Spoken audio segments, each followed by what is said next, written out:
Okay guys, you're welcome to this SmartExaminer tutorial. Alright, this tutorial is a little bit of a follow-up to the setting up with Java 8, and it's also a tutorial to also talk more about using the client. Alright, for those of you who watched the previous tutorial setting up with Java 8, you may have been confused about something.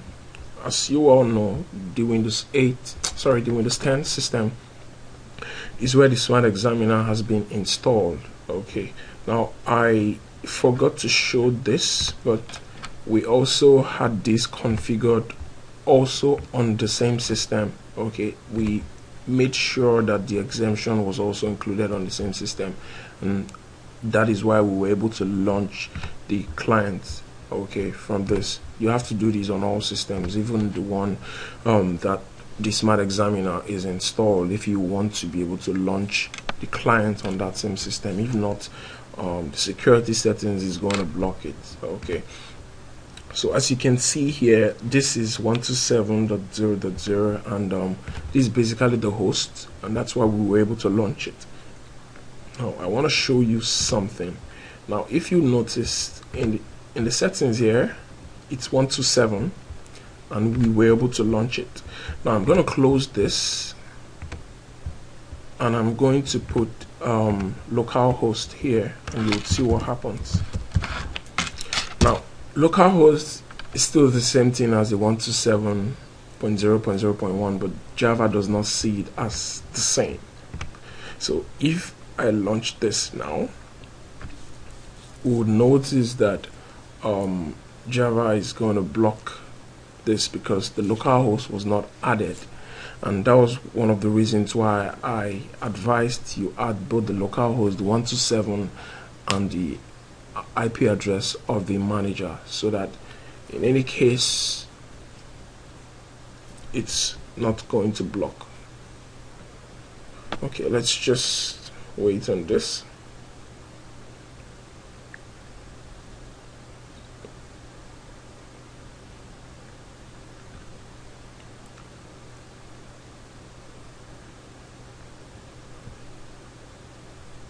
Okay, as you can see, the application has been blocked by Java security settings because Java does not see the localhost as the same thing as the 127.0.0.1, but normally they are actually the same thing, because 127, that range of IP addresses refers to your local system. Okay, alright. So what we're going to do is just to go back to the 127, or we could add the 127, the localhost part to the security settings, so that if we are launching this on this system,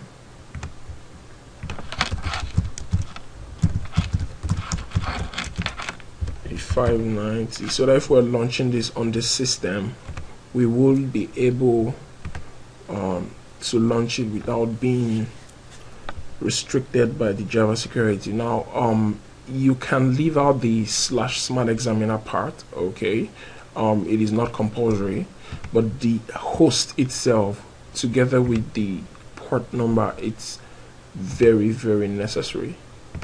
Okay, so what I'm going to do, I'm just going to go back to this localhost and relaunch it, and then we'll see that everything works as it's supposed to be. Now I would also want to point out something which may not be easily noticeable. I would advise, okay, in fact it is supposed to be the case, not just an advice, that you auto detect this and save it before launching the SmartExaminer client on any other system. Now I'm going to demonstrate why you have to do that. Alright, as you can see, it allows us to run the SmartExaminer client now, having added the localhost to the security exceptions. Okay, now what I'm gonna do, I'm gonna change this back to the 127. Okay, I'm gonna change this back to the 127.0.0.1, and I'm gonna save it. And what I'm gonna do now is I'm gonna go to my other client systems and relaunch this application.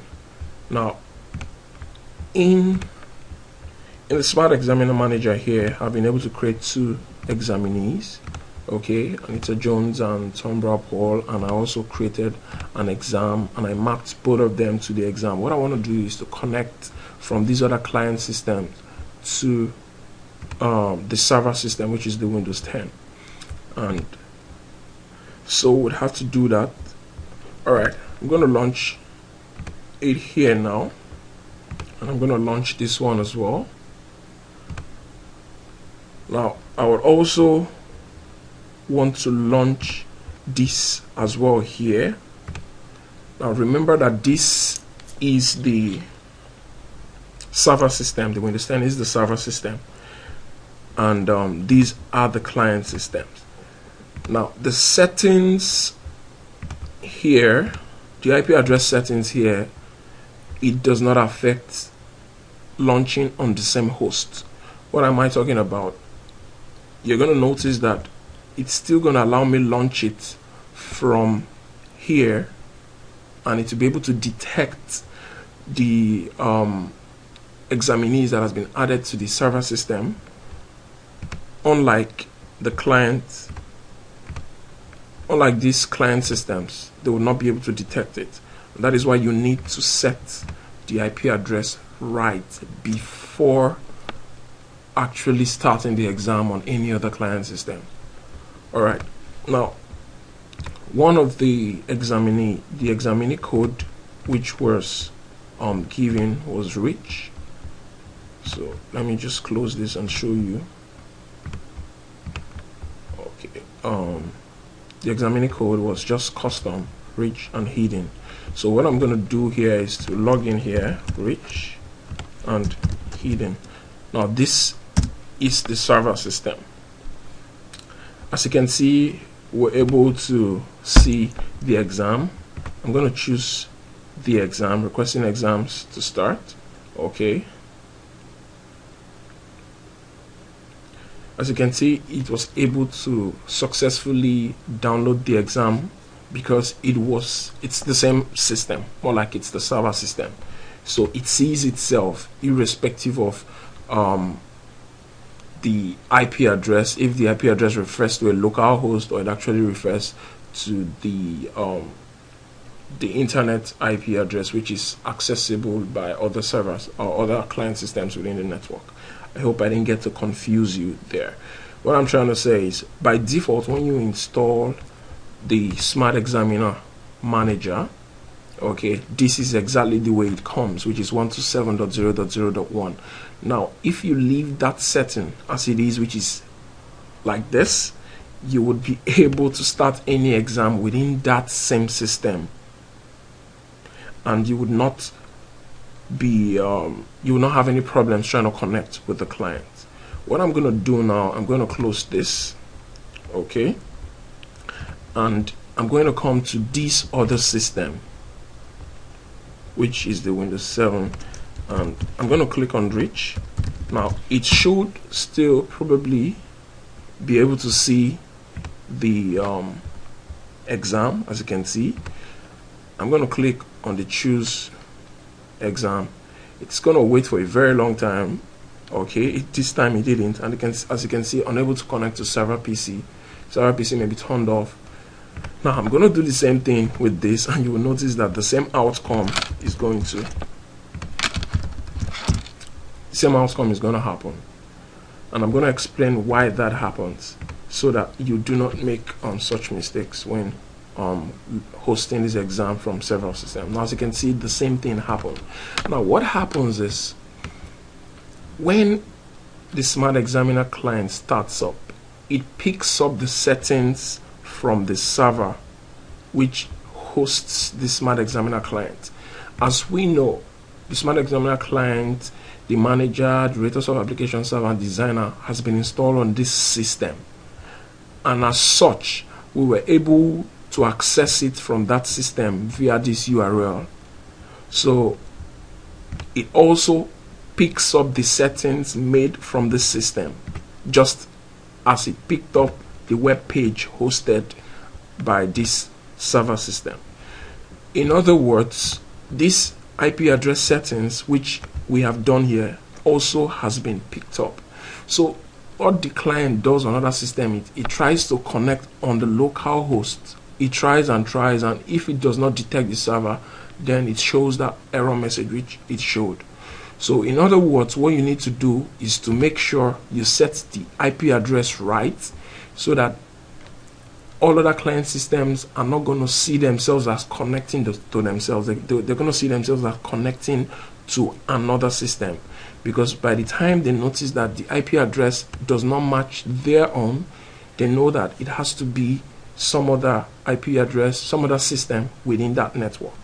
So what I'm going to do now is to save this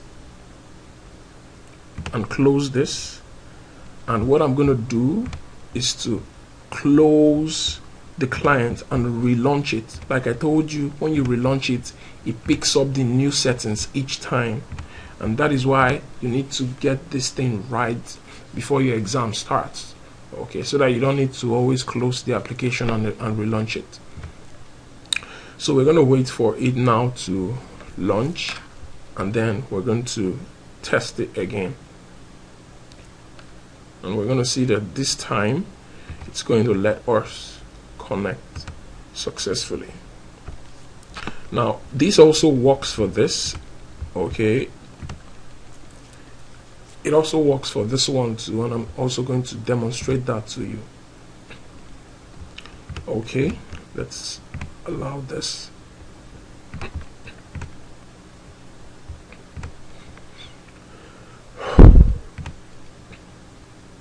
All right, so sorry, rich and hidden. Now it's going to request the connection, and as you can see, it's able to connect, and it's getting additional information. As you can see, it successfully downloaded the exam, and then we can actually start. That is because it picked up the correct IP address. And if I come to this other system as well, but let me come to this one and demonstrate it before I go over to the other system, because this is actually the server system. By default, exams are not supposed to be written on the server system. So I'm going to log in just with the other student which I created, and I'm going to show you that this also works with the localhost IP address and also the server IP address.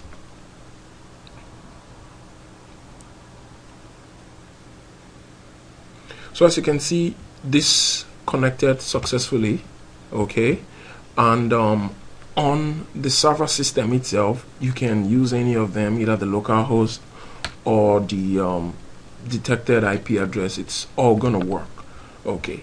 So what I'm just gonna do now is to come here and do that connection, because this is where the exam is gonna be written actually, okay.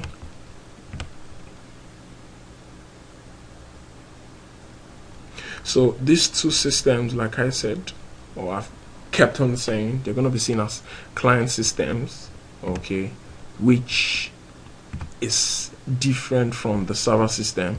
Basically, the server does not, okay, the server gets the notification for the connections, but the server does not see the client does not see the server, and the server does not see the client directly. So they are just separate systems which could actually be in the same room or in different rooms, but they can actually see themselves over a network. So what I'm going to do here is just to take exam and just pick some random options and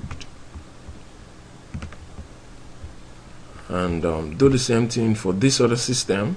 Okay, as you can see, the questions are randomized. The question 1 for this is not the same thing as the question 1 for this, but they all have the same question.